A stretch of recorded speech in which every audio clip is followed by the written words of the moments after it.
Yeah, so it's a similar update with Tom Hawkins and Cam Guthrie. As you say, they've been out on the track a little bit, running over the ground as opposed to sort of on a treadmill inside, which is a good sign, but we're still a little way away from giving clear guidance on when they'll come back. We're optimistic they will come back, and a little bit depends on our VFL team who play a final next Saturday, and then obviously it's a bit uncertain post that. But yeah, we're optimistic that they're going to give themselves a chance to play, depending on how well our senior team plays as well. So look, it's unlikely that it will be that Saturday week game, but after that everything's on the table. And what about Tanner as well in terms of his return? No, Tanner's good, so yeah, we're excited to get him back into the team. It's always a challenge at this time of year when you're in the finals and things are getting a little tense, and selection's difficult, but it's nice to at least get some game time into Tanner. It means a couple of others are a bit stiff, but that's just the phase of the year we're in.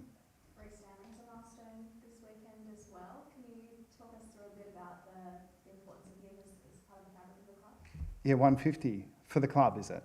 Okay, so clearly I wasn't across it, and milestones tend not to be my thing, but I do like talking about Reece because he came to our club for a specific reason. He wasn't really a pure ruckman at St Kilda, but I think it was a really good example of our recruiting and list management team doing the work on a player that we thought could come in and help us in a specific role. And Reece has had his challenges that he's had to work through in his time here, but been a really, really highly valued player, not just because of sort of what he's done sort of on and off the field, but the fact that he really had to reinvent himself a little bit as a player. So look, a long time ago I think he considered himself to be a Geelong person, but 150 further entrenches that.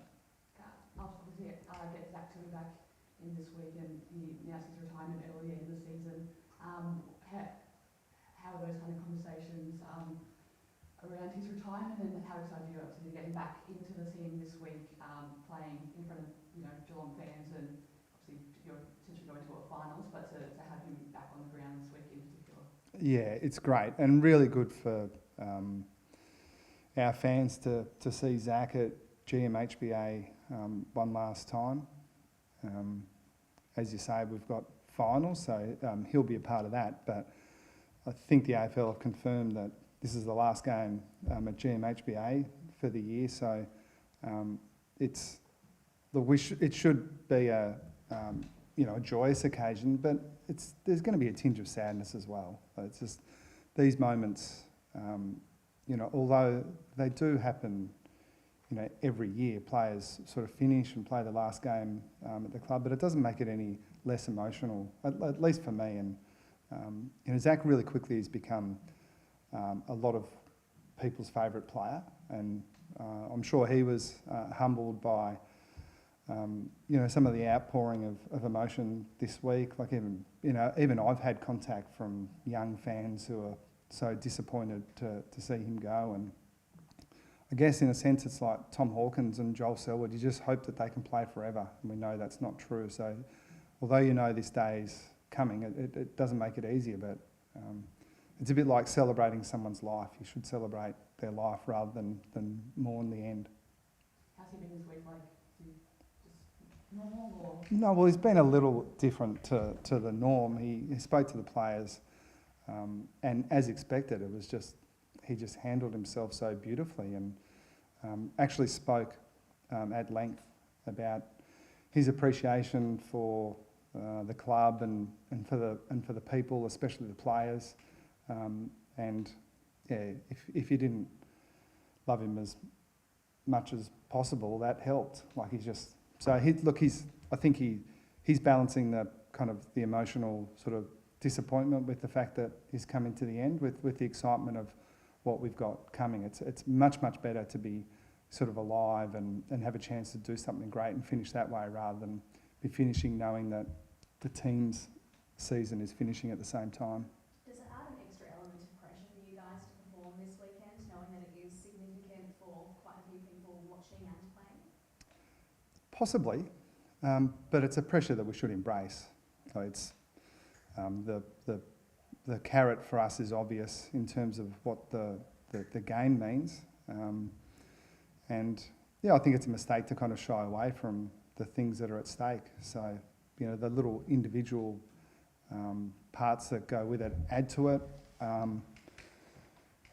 The alternative is you could play it a little bit safer and not be in this position, but that's no way to live a life. So yeah, I think it's a good point. We are on edge, and there is some nervous excitement, but that's when the good stuff happens. Can you remember a season that's been as open as this one? Obviously, this weekend for you guys alone, you could finish as high as second or as low as eighth. Oh, I can't. But what I will say is that I feel like it's been coming for a long time, and it's really the last decade or so. It's sort of every year it feels like the difference between teams becomes smaller, which ironically means that the differences are magnified in terms of their importance. So just sort of more aware of that than ever. I think there were in eras gone you could get away with a bit, if you were a pretty good team, and now it just feels like you can't get away with anything. One poor performance has huge ramifications, and that, to your previous question, that adds pressure as well, because you just feel like every single decision is going to have an outsized impact. Like this, that pressure ramped up last week against the Saints, and you said you didn't want it to kind of snowball from there, but how have you felt this week being able to kind of control that, or coming into the Eagles, and obviously they'll have a lot to prove, just as the Saints did last week as well? Yeah, we feel like we've had a good preparation and ready to play well, and there's always a balance, because we played well for a half and then had a really bad patch, against a team that were pretty hot as well. And I think that's just a good sort of reflection of where the season's at. It's hard to predict, and the teams, if you look at teams' ladder position and think that translates to the way they're going to play against you, you're making a big mistake. So look, we didn't sweep it under the carpet. We learned some things from it, we think, but that won't be proved out conclusively until we go out and play this weekend. There was a stat floating around that in all 6 games that Tom Stewart was tagged, you guys lost those games. Have you thought about that at all? Have you got a plan if he gets tagged this weekend? Yeah, I haven't seen the stat, but it would depend on how they constitute a tag. My position would be that someone plays on Tom every week. And it might be easier to cherry pick the situations where he didn't play as well, and his opponent might be considered more of a tagger. But no, we've put a lot of thought into it. He's obviously an important player for us, and we think that this season's actually been good for him as an individual and for us as well, because we've had to work through some things that we maybe haven't in previous seasons, and now we think he's got a string to his bow that previously he didn't, and that makes us more robust. It's again, we're not overconfident, because teams will put a lot more thought into what they do with Tom Stewart than probably we do, but we think at the moment where we're at, it's at least a challenge for them, and it's not a simple question of should we play someone on him or shouldn't we.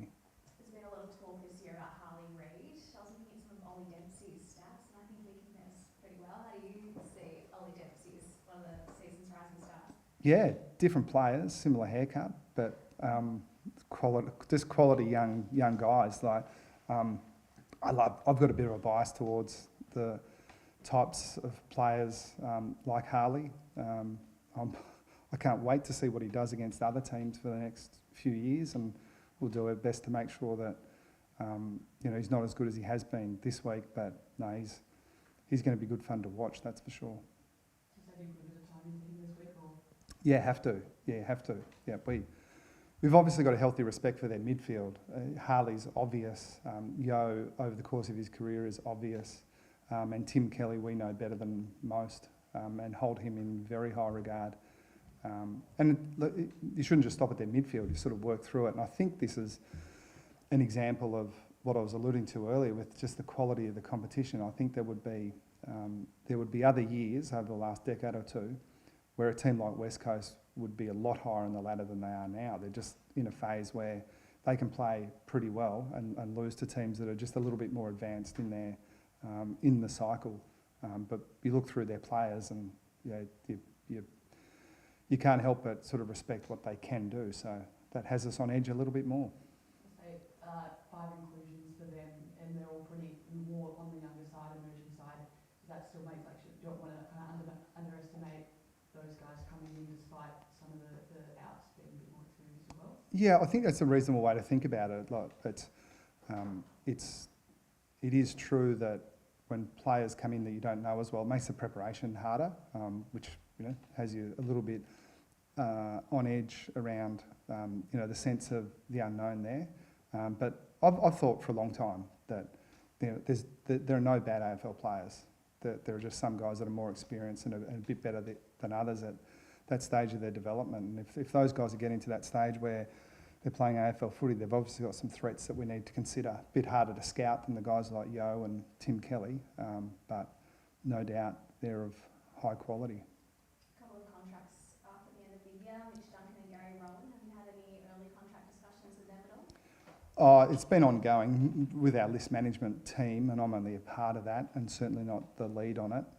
So my understanding, mainly through Andrew Mackey, and those guys as well, that's sort of all in a good spot, albeit without having anything to announce just yet. Could I just reference Zach Guthrie's 100th game as well? Yeah. And maybe I'm just sort of thinking of the round number with Zach, but I think he's worthy of a little bit of extra recognition because he was a really sort of raw, young. Not only was he young and raw, he looked young and raw when he came into our club. He looked like a boy, and the transformation in him and his game has been really significant. And I don't mind saying publicly that I've been involved in footy for a while, but I can't remember a player who's worked as hard on his game and has been able to sort of transform, who he was as a player in 100 games, as well as Zach. So it's something, I said to him today, that it feels like it's just the really early stages of his career, but it's something he should be proud of because there was a time not that long ago where sort of, reaching the level that he's reached seemed a long way off, and it's a real credit to him. He should be proud. So we get the contract extension this week as well? Yeah, did we announce that, Sarah? Yeah, so I tend to be not as across the announcements as much as others, but again, I'm sort of working off memory here, but he might have had a really short-term extension, maybe even a year there at one stage. Yeah, so on the basis that he was going to work so hard on his game that he was confident that he'd get to a level where a longer contract was warranted, and he's more than delivered on that.